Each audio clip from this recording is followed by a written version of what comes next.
Let's catch up with Professor Gigi Foster now. She's an economist at the University of New South Wales. We haven't spoken to her for a while. And Gigi, if you heard that story, that discussion with Jim Penman, that would be fascinating to you, because you've talked from early on in this process about a lot of government action to having all sorts of consequences without a lot of medical justification behind it. Absolutely, Chris, and it's heart-wrenching to hear that sort of story, and indeed it will have been repeated many times over across Australia. And these are the kinds of costs that were not being considered when policies were being enacted last year. And Jim is exactly right that what is propelling these policies forward is nothing to do with health concerns, nothing to do even with economic concerns. It is about fear, and it is about political control. And it's just heartrending for me to see Australia sink into that kind of festering cesspool of political action rather than action that is taken for the benefit of Australia. And the problem is, because of the fear and hysteria, which is cultivated by politicians and the media largely, you get them pointing to things like the Victorian lockdown and even some of the ridiculous lockdowns we've had this year in Perth and Brisbane, and they say, ha, look, they worked. When the whole point is to look at how you can make this thing work with a lighter touch, and New South Wales at least it proves the case when it comes to hotel quarantine and a lack of lockdowns and a whole lot of measures. Absolutely right, Chris. And I think one of the things that really doesn't get a lot of play in the media is that, in fact, the science is in, and wholesale lockdowns do not relate to lower COVID deaths. They don't, that link is not there. And that's something we've been just sold as a lie from the very beginning in this whole drama. And it's again, a classic sort of non-evidence-based policy that has just grown legs, and we're very, very path-dependent. We're still following it, despite the fact that we've had a year to observe whether it works, and it doesn't.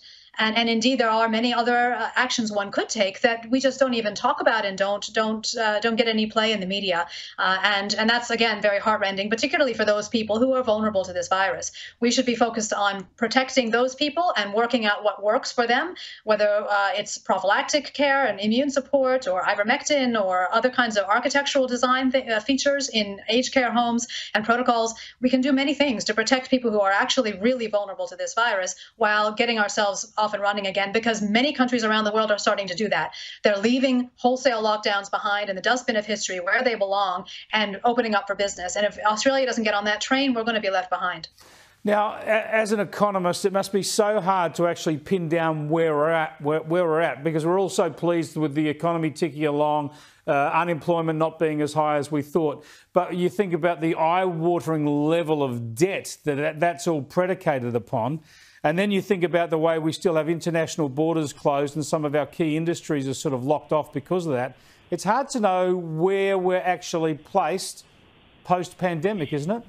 It's always hard to know, actually, Chris, because all the numbers that give us a sense of where the economy is are only given to us several months after the statistics are relevant. So in this case, for example, we don't have a post-JobKeeper unemployment rate yet. Right, so the unemployment rate that looks so rosy now, that might not look so rosy in a couple of months, and so that's the kind of thing I think the government does know somewhere in the recesses of its back rooms, but it's not making any big statements about it, because that doesn't make the government look good, right? So yeah, I do worry about that. I worry about the structural changes that we've already been seeing, and as you say, the international borders are keeping tourism and education really behind the eight ball relative to other countries. And that's what's going to save us here, is the competition with other countries.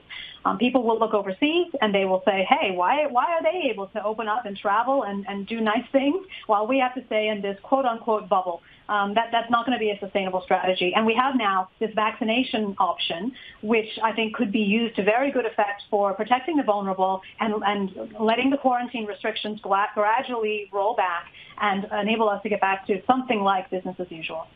Yeah, the thing is that I suppose everybody accepts that that's where we're headed. It's just some of us, like you and me, are in more of a hurry. And I just don't understand all of our... I mean, sure, no one wants to be reckless, but our government leaders should be in a hurry on this stuff, because... No, but Chris, they're not. Because, I mean, don't underestimate the number of snouts in the trough of COVID. There are so many entrenched interests now. Yeah. People and groups, organizations, businesses, governments that have a vested interest in keeping this whole madness going for as long as possible. And so that's what we're seeing. Someone like me, maybe someone like you, certainly many people who don't have much skin in the game, haven't been making money hand over fist or haven't been going up in power because of COVID, they might want to have things open as soon as possible for the benefit of themselves, their families, and even all of Australia. But many business leaders, many people who are, in particular positions of power where they've seen their power and their money just multiply during this period, do they want this roller coaster ride to end? Of course not. So that's one of our big problems right now. Exactly. Holders of assets as a broad class. If you hold assets, you've done well, right? Absolutely you have. I mean, yeah, if you have an investment, then, you've been doing well. And why does the stock market not reflect this, horrible economic catastrophe? Well, because we've essentially kicked out of a lot of the smaller players. And so what you've got are the Googles and the Amazons and Facebook and things like this, which, of course, done beautifully during this period. And they're pushing up the stock market. So, if you happen to be lucky to have had an investment package before COVID, then you're doing brilliantly. But if you are working as a wage earner, you don't have much savings, you don't have much investment, you're the one who's suffered. So, again, this recession or downturn has been regressive, as most are. And what we would like to see now in the budget is some acknowledgement of that and some direction of resources towards trying to get those people and those resources that have suffered from being cast out of markets back into markets, back matched up with each other so that they can indeed, make their own money instead of having to rely on government handouts. Fascinating stuff. Thanks for railing against the zeitgeist for us, Gigi. My pleasure, Chris. Thanks for having me on. Professor Gigi Foster there, who's an economist at the University of New South Wales. Fascinating stuff. We've got to have these debates. We can't wallow around behind these closed borders and hope everything is okay in the long run.